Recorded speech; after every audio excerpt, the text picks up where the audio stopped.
The topic is media and community, can this marriage be saved? Let me start with a question. I mean, we're in the academy, one always starts with a question. What makes a region a region? What makes a community a community? Obviously, many factors play a part. Geography for one, where are the rivers, where are the mountains? They help frame the community. Transportation is another. Where in one century did the railroads get put? In another century, where did the interstates go? That frames a community. And in today's America, sports allegiances definitely tell a tale. Wherever fans stop rooting for Chase Utley and start rooting for Derek Jeter, that's where the line sits between the Philadelphia region and metropolitan New York. It's very much the best definition possible. The media play another key role of demarcation and definition of community.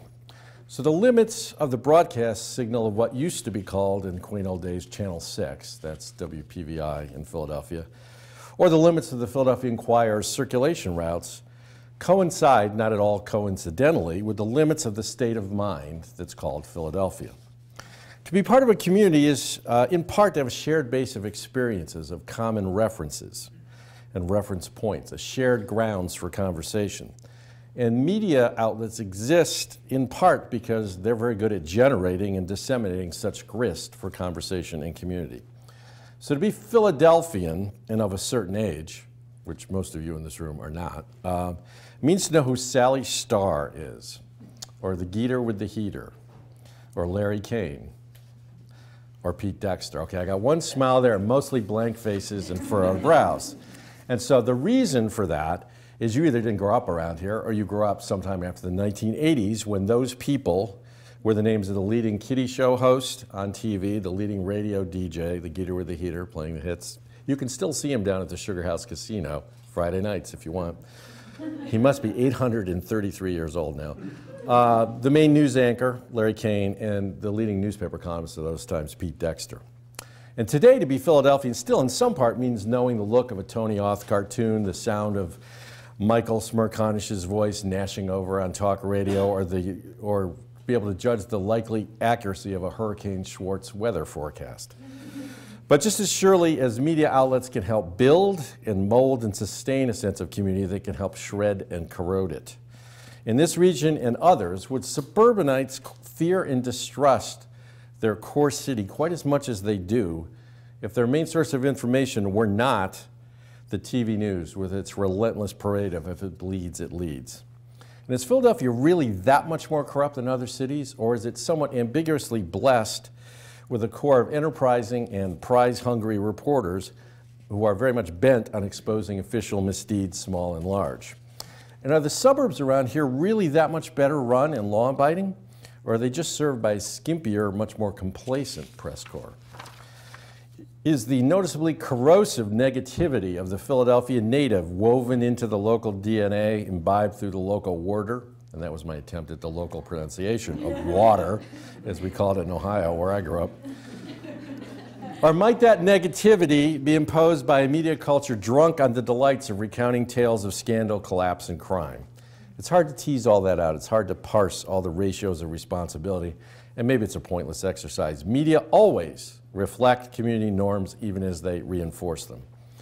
But it seems to me at least arguable that a healthy media ecology can not only reflect but also instill a healthy sense of community within a region. What would be the elements of a healthy media ecology? First would be breadth. Second would be variety. They go together. With those two factors present, all voices in a community feel they at least have a decent chance of being heard and having their voices amplified. And thus the grievances that usually attach to feeling relegated and silenced get less room to fester. And people within the community who have regular chances to discover that their community is broader and more varied than they might otherwise expect learn something that they can't learn if they remain hunkered down as usual in their sub-tribes of neighborhood, race, faith, and political persuasion. Their sense of who their brother is expanded, ever so slightly, but ever so importantly. A healthy media ecology surely is vigilant to expose wrongdoing and scandal. There's no doubt of that. But it should be equally eager to embrace heroes and tell stories of solutions. It should give the community snapshots of itself as a place that works, a place that people find worthy of an investment of heart and soul, a place where things do sometimes get better. but how many front pages actually tell that story? A healthy media environment does more than just depress news consumers day after day, morning after morning, with repetitive tales of violence and venality. A healthy media ecology provides outlets willing to act as the honest broker who works hard to maintain civil forums, where people can feel safe to offer the unpopular opinion, or maybe even to dare to disagree. It helps to define and explain the public work that most needs to be done, and it calls the community to that work. And a healthy media ecology helps the public life of a community to go well. Whatever it means in that community for its public life to go well, the media should know what that is and seek to provide it. But if a healthy media ecology clearly reflects and reinforces a healthy sense of community for a nation, for a region, for a town, it's also true that a poisoned, fractured media environment just as clearly leads to erosion of community. I'm afraid today that we're seeing a lot more of that, the erosion of community through media, than the useful media behavior that listed above, which is pretty much what was dreamed up by that now long dead movement called civic journalism, which I'll talk a bit more about in a minute. So let's take a scan of the current scene around here. And it's not all bad by a long sight, but after 22 years, I've become a true Philadelphian, so I'm going to begin with the negative. I'm going to tell you what's wrong before I tell you what's right. The region's major newspapers, as you may have noticed, are collapsing. They've had 4 owners in 5 years, and the newest ones are possibly the most clueless group of all. I am not hopeful. The paper's online sites, which could have been part of their salvation, are simply put, whores for clicks. But even that, prostitution won't save them in this dizzily diverse digital world. So desperate have the websites been for eyeballs that they can sell to advertisers, and that they bury much of the valuable community information that they do offer beneath an avalanche of celebrity news and other nonsense. I'm okay with the Eagles stuff, but the naked bike race I don't like. Commercial TV stations are, if anything, more desperate and confused as their audience shrink in age and younger generations of news consumers ignore them utterly. Have any of you watched a local newscast in the last week? Raise your hands. Oh, wow, a couple. I thought I'd get nothing under the age of 30, but that's interesting. Look elsewhere, and small community newspapers are dying in droves, with the rest hanging on by the merest thread. Suburban newspapers huddle together in chains that allocate one reporter to cover a swath of territory that used to be covered by 5, 6, or 7 who worked for competing publications. And public media, the place where I am now, faces the prospect, the imminent and likely prospect, of complete defunding by the government. Now, that's not the worst thing in the world that could happen to us, because it will reinforce our sense of independence and of mission. But it still is tough to do what you do when you've lost about a fifth of your resources, and in this economy, there's nowhere else to find them. Meanwhile, more and more people graze the vast digital landscape for sources of information, as RJ said, where their assumptions and biases will never be challenged by the inconvenient fact or the unfamiliar voice. One great thing, and it really is a great thing about the digital revolution, and I talk about the digital revolution, I look at faces for people who are going, what revolution? This is just, I know, the air you breathe and the sea in which you swim. But for me, having lived through it and seen a lot of people lose jobs because of it, it is a revolution. One great thing about the digital revolution is how it's dramatically reduced the cost of entry into media and removed the obstacles to communicating your voice and finding an audience who actually cares about you.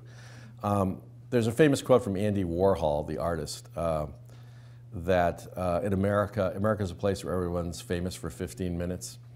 Well, Dan Gilmore, who's one of the great analysts of media culture, he was a columnist for a long time for the San Jose Mercury when Silicon Valley was booming, rewrote that for the digital age and said, in the age of blogs, everyone in America is famous for 15 people. And Facebook hadn't even been invented when he said that, so he was prescient. I believe that net sum, all this has been a good thing for community and democracy, but there are no doubt costs and there are problems. It is now so easy, too easy, for propagandist cranks and flacks of hidden corporate or political agenda to pop up in the digital sphere with offerings that have all the sheen, the look, the feel of legitimate news sources. They can fool large groups of the gullible and the willing this way. Meanwhile, outlets that used to be sources of hard-won reporting have followed the cable TV race to the bottom. They've become opinionated shout fests where hardly anyone who gets a lavalier mic, like this one, attached to the lapel is an actual reporter who's ever been out in the field learning anything new or is there to give an honest, factual account. They're all like the best team in political journalism, whatever CNN calls them. They're all hacks. They're all unemployed political hacks who are there to spin a partisan viewpoint and hopefully get their next contract in the next election. Do you ever wonder how smart they can be if they don't have, they're all consultants and they don't have a candidate in this election, so how good can they be? So yeah, I'm talking about you, CNN, and it's shameful what you've done to yourself. It's way cheaper to fill the 24/7 schedule that way, but it cheapens what used to be some impressive brands and some impressive service to community.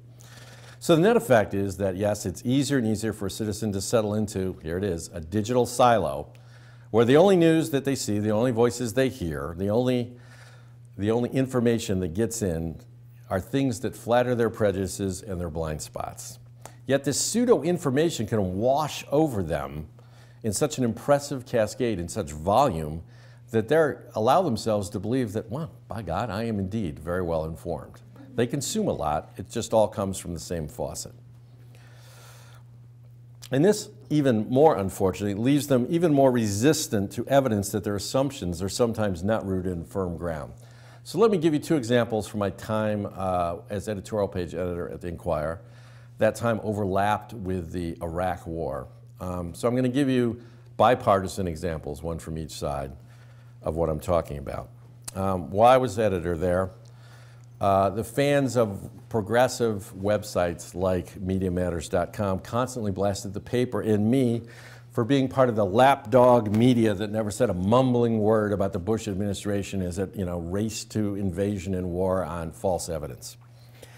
Yet on my staff, I had a columnist, Trudy Rubin, who'd been crisply warning our readers about that possibility and about that threat since the summer of 2002. And we had two reporters who repeatedly appeared on our front page and won a Pulitzer for their reporting about how weak intelligence on weapons of mass destruction had been pushed up the chain to the president's desk. The stuff was out there, and it remained out there, but it was much easier for people on the left who opposed the war to find a scapegoat, a villain, for the fact that they had not been able to assemble enough public support to oppose, resist, and maybe contain the war. It had to be the media's fault. It couldn't have been the way they made their argument. On the other side, Rick Santorum, you've heard of him? I think he's still hanging around doing something. Back then he was a United States Senator, and at one point in the middle of the war he held a press conference to announce that some chemical gas canisters had been found and that this was proof positive that Saddam Hussein had been warehousing large supplies of weapons of mass destruction, and in essence, the war was justified. The report of the gas canisters was debunked within 6 hours. They weren't what Rick Santorum thought they were at all. But Fox News dutifully did what it does and went berserk with this report for one full news cycle, telling people that, it's been found, the WMD had been found, the war was justified. So later on, when we would publish columns or essays or editorials that mentioned the clear and established and generally accepted fact that the WMD were never found, I would inevitably get calls from people calling me a liar and citing that Rick Santorum report. Fox News, if you only listen to Fox News, you never heard that it wasn't true and didn't mean anything. You had to go to what is generally now called the lamestream media to find out that simple fact. Bottom line, people believe what they want to believe, and if they can find a supposed news source that will cater to that belief, they will cling to it. And they will call everyone who shows up in their field of vision armed with different facts a liar or a fool. And since community, I think, means living in a way that you bump up frequently against people who are different from you, who think differently from you, who know different things, these silos are inevitably destructive of community. It's true that when you live in community, friction can result from all those unpredictable encounters you have with people maybe you wouldn't have chosen to bump into. But over time, that friction, if handled rightly, can lead to learning, it can lead to patience, civility, and even wisdom. So now, having said that, I feel duty-bound to acknowledge that research from my good friends at Pew Charitable Trust project on the internet and American life think that I'm all wrong about that. They've done research that suggests that these digital silos are not as airtight as some critics like me have claimed.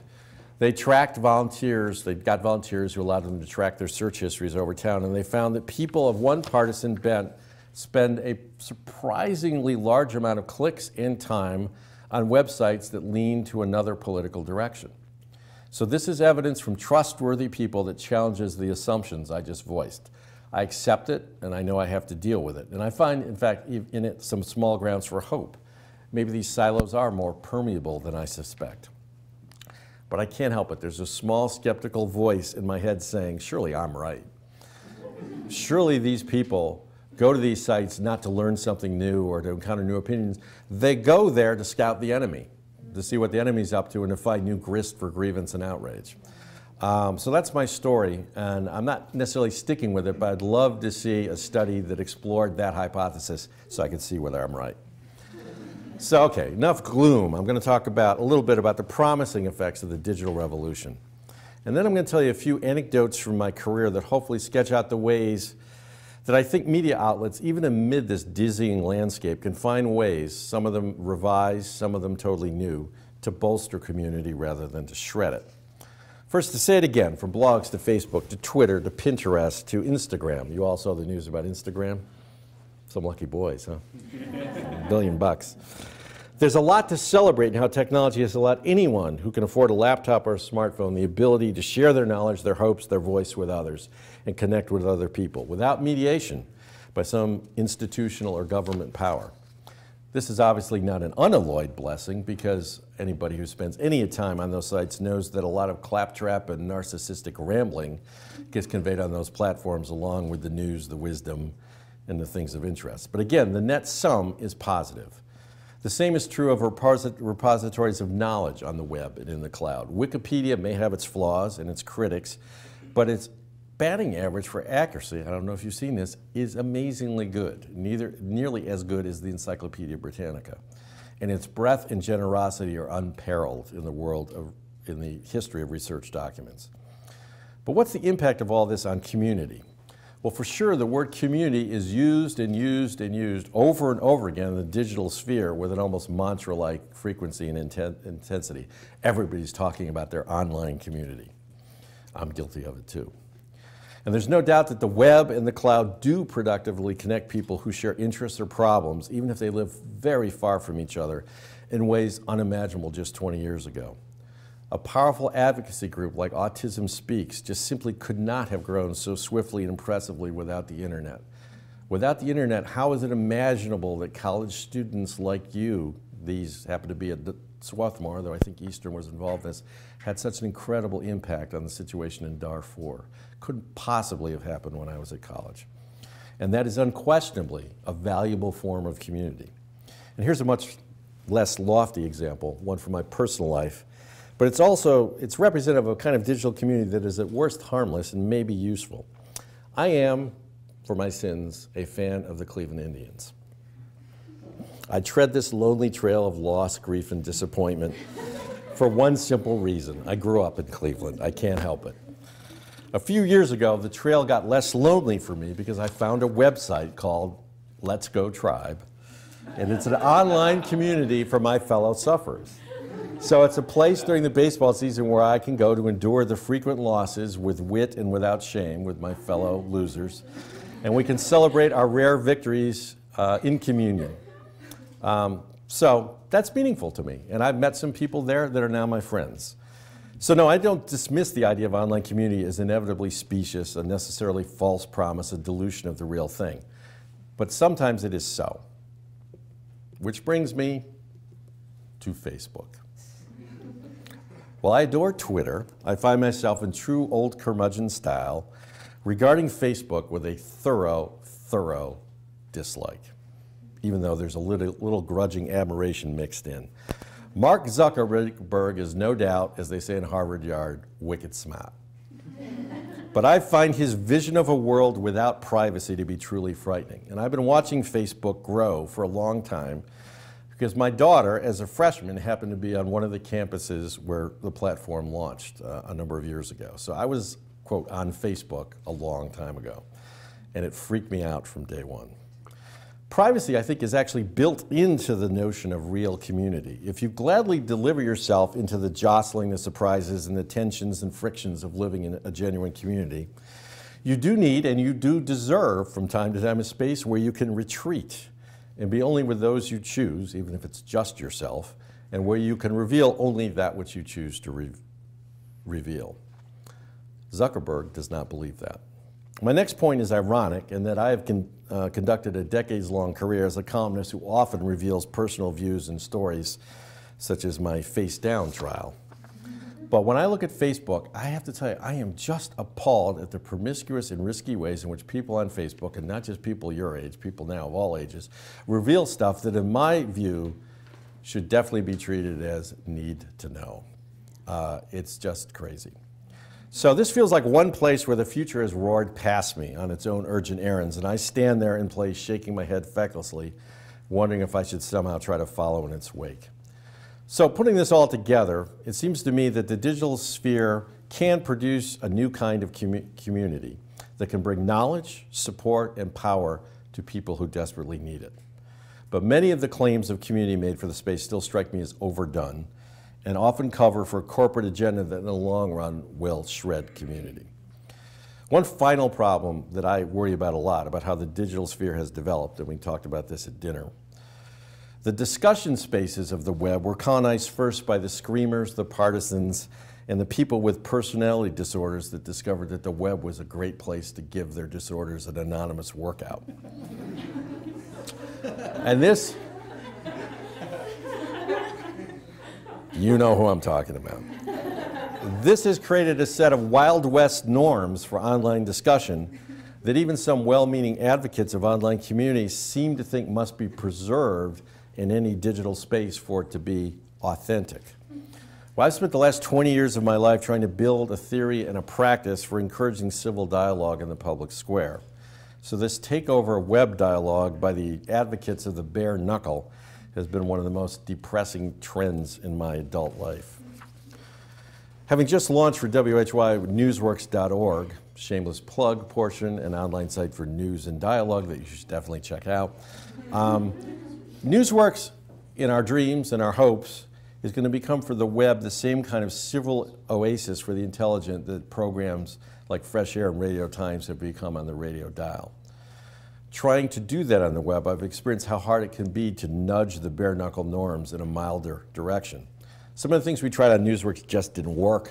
We put a lot of rules and filters on our common areas so that, to continue that Wild West analogy, our site became a ghost town with tumbleweeds going down the main drag.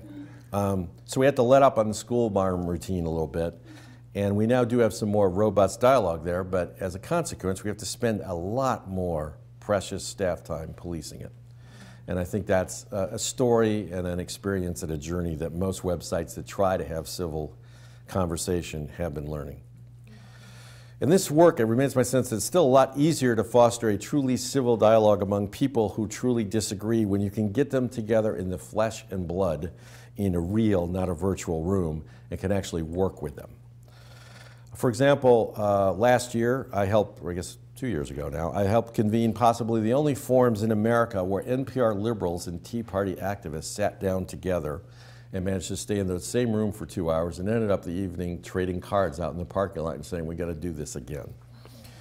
But opportunities to do that and to pull it off are rare. In the flesh and blood world as well as the virtual, the reflexes that shred communities seem ascendant over those that strengthen it. So I'm going to go back to the title of this talk and head to your relief into the home stretch. Can this marriage be saved? Media and community. Well, I started in the linked crafts of journalism and civic dialogue during a much happier time in the marriage. But I've also had a front row seat to some of the spats that have damaged the union over the years. Now at WHY, I'm taking one possibly last shot for me at deploying everything I've learned over the years to try to create new reflexes of digital journalism that will support community and civil dialogue, not shred it. So I want to conclude by telling you 3 stories of moments along that path as maybe a more flavorful way of conveying the lessons I think I've learned. First, I want to tell you about the first boss I ever had in the newsroom. My first job was at a medium-sized daily newspaper in the Lehigh Valley, just north of here, in Easton. And the top editor of the paper was a guy I'll call Blake, to protect the innocent. Blake was a crazy man. He worked insane hours and spent every waking second of his life with an ear cocked to the police scanner. He hated, just hated for us to get beat on any story, no matter how silly or minor, anywhere in the 4 sprawling counties that we covered. He arrived before dawn each day in the same somewhat odorous blue suit with a palimpsest of dandruff coating his shoulders. His black socks rarely reached all the way up to his pant cuffs. He was a bit of a tyrant. He littered our desks daily with typed notes containing orders, complaints, and the occasional treasured compliment. As an editor and a writer, he was a cliche machine. He littered your copy with trite newspaperese. Of course, every writer thinks their copy was better than when the editor got it, but he was also quite the male chauvinist. He once told my wife, who was also a reporter in that newsroom, "Well, with what Chris makes, I don't see why you need a raise." For all that, for all his quirks, for all his flaws, he was one of the greatest newsmen I have ever known. Why? Because for all of his competitiveness, for all of his flaws, for all of his craziness, at his core, he viewed journalism as service to community.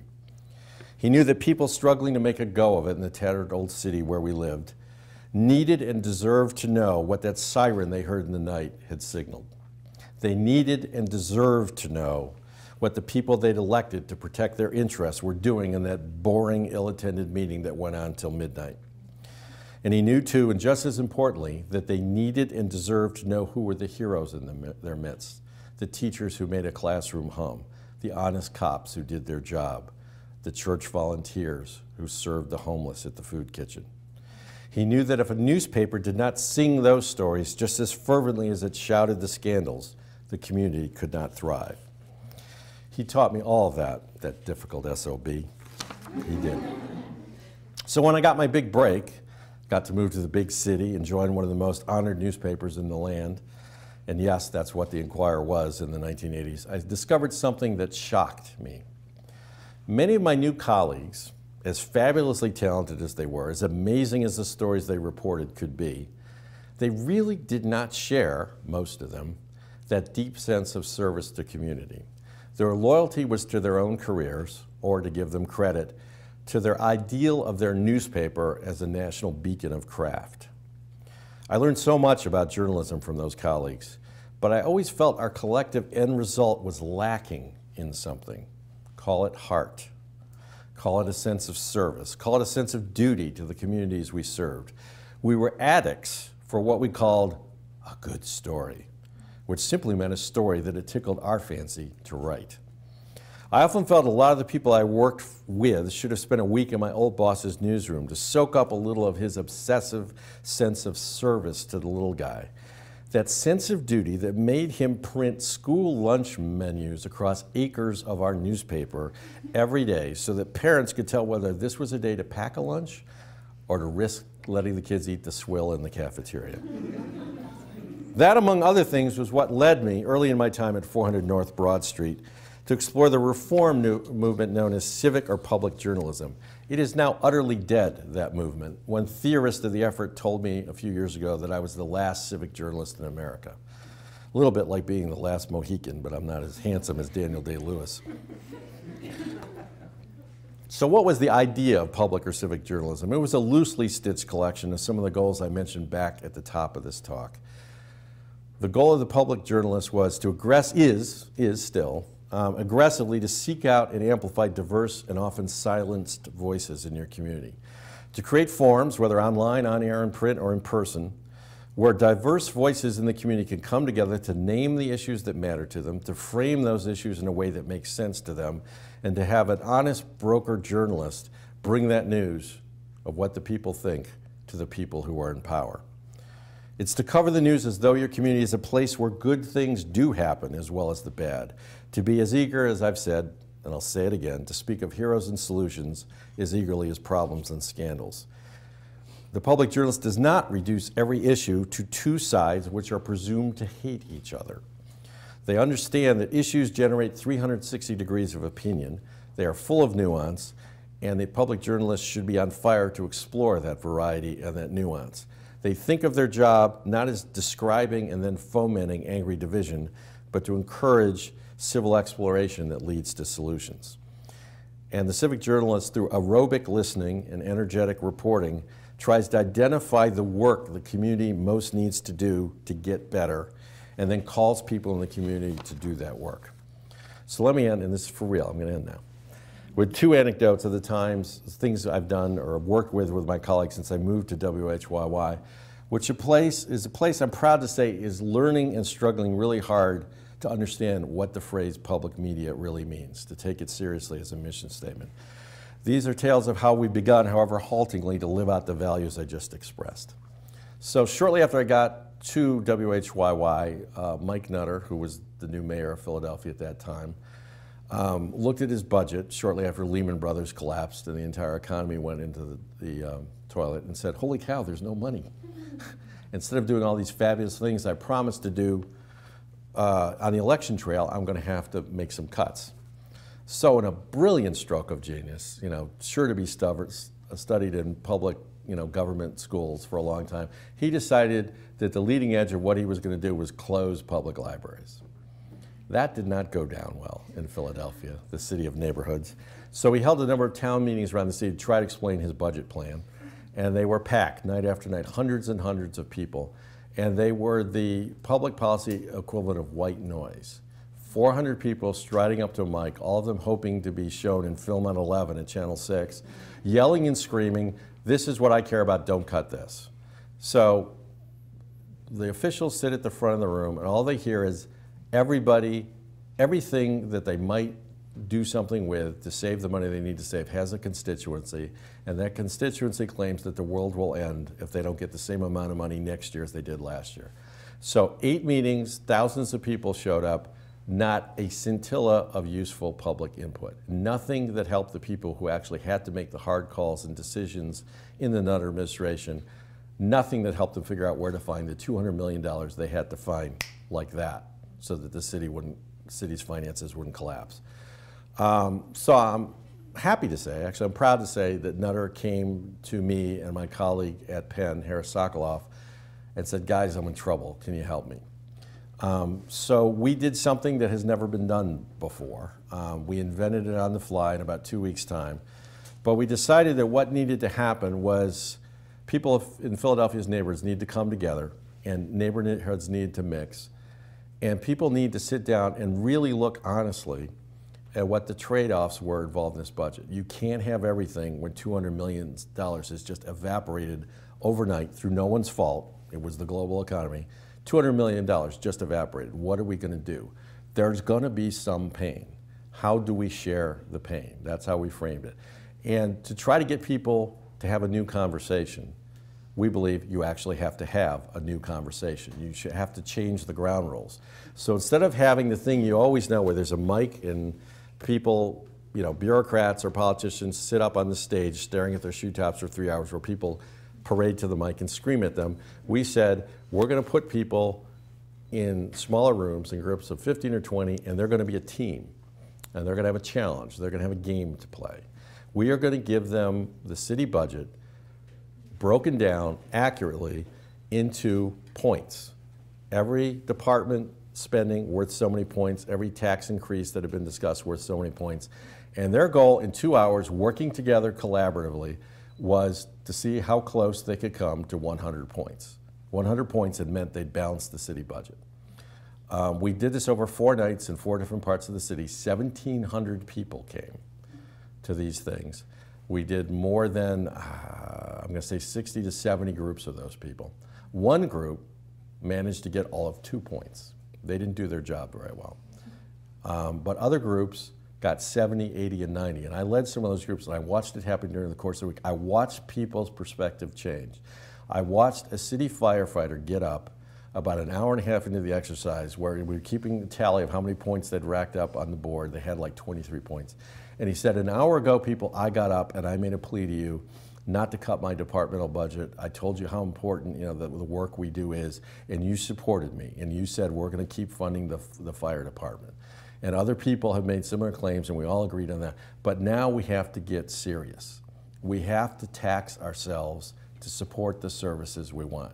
So before we leave here, we're going to decide which of these taxes we're going to raise. And that firefighter led that group through the exercise, and they ended up with like 70 points at the end of the exercise. So it can happen. Now, the other great thing about this project, and this is very important with civic dialogue, if you do civic dialogue and it just ends, and people have put in a lot of energy and a lot of their heart and a lot of their time into trying to talk through issues, and nobody listens to them, that's almost worse than having no dialogue at all. But in this case, we had a mayor who actually cared, who was in a jam and was looking to us to help him. He took that information. We met with his staff, his cabinet, and with the city council, and told them what the people had said, and they rewrote the city budget in large measure according to that input. There were a number of things that were clear messages from the citizens that Nutter didn't agree with. But he got up in his budget address and said, I heard you say you wanted this. I'm not going to do that, and here's why. And that makes all the difference to people. To just have a leader say, I heard what you say, and I'm not agreeing with you, but I'm going to do you the justice, I'm going to pay you the respect to explain why I don't agree. You know, in the end, you can agree with me or not, you can vote for me next time or not, but I'm going to show you that I listen. I thought it was an extraordinary moment, and I'm proud of the work we did there. One other thing, part of what we're doing with Newsworks is we're doing some very close to the ground journalism. The buzzword is hyperlocal, covering 7 neighborhoods of Northwest Philadelphia like we were their community newspaper. So last year, a year and a half ago, there was a council election in that district, and it was for the first time in 16 years an open seat. People cared passionately in those neighborhoods about this council election, but the papers were going to ignore it. I called my staff and I said, guys, we're going to cover this election like we're the Washington Post and this is the presidential race. And they went out and did it. We wrote more than 100 stories. We did 3 community forums for people to name and frame the issues they cared about. And they wrote questions to be asked of the candidates in a debate. So we held the debate for 8 candidates, I guess, in a church in Germantown. And we had no idea whether anybody was going to show up. The church was full. People were literally hanging off the choir lofts. They cared about this election, and they were delighted and amazed that somebody in the media cared, so they showed up. And as Woody Allen once famously said, you know, 90% of success in life is showing up. So I didn't know it that night as I stood up at the lectern moderating the debate, trying to get the candidates to behave and actually answer the questions. But out in the pews that night was a fellow journalist. It's actually, by an odd coincidence, the first guy who ever hired my daughter, who's also a reporter. She went into the family business. Brian Hickey had come just because he was curious as to what we were up to. Brian is a very fine journalist, a smart, tough Irish kid from the neighborhoods who did some mighty big jobs in Philly media before a hit-and-run driver stalled his career by rendering him unconscious for more than 6 months. He came that night to see what we were up to with Newsworks. And then a few weeks later he called me and said, Chris, I want to be part of what you've got going on. He started out freelancing for us a bit, being paid a pittance, but now I've been able to find the money to hire him. He covers with flair, energy, and distinction that very same Germantown neighborhood where the debate was held. He's done a lot of big things in his career, Brian Hickey, but he tells me that he's never had more fun than he is right now doing what he calls this community journalism stuff. But actually, he doesn't use the word stuff. So let me conclude with this thought. There is hope. We in the media can be saved. We are trainable. We can figure it out. And this marriage can be saved. Thanks.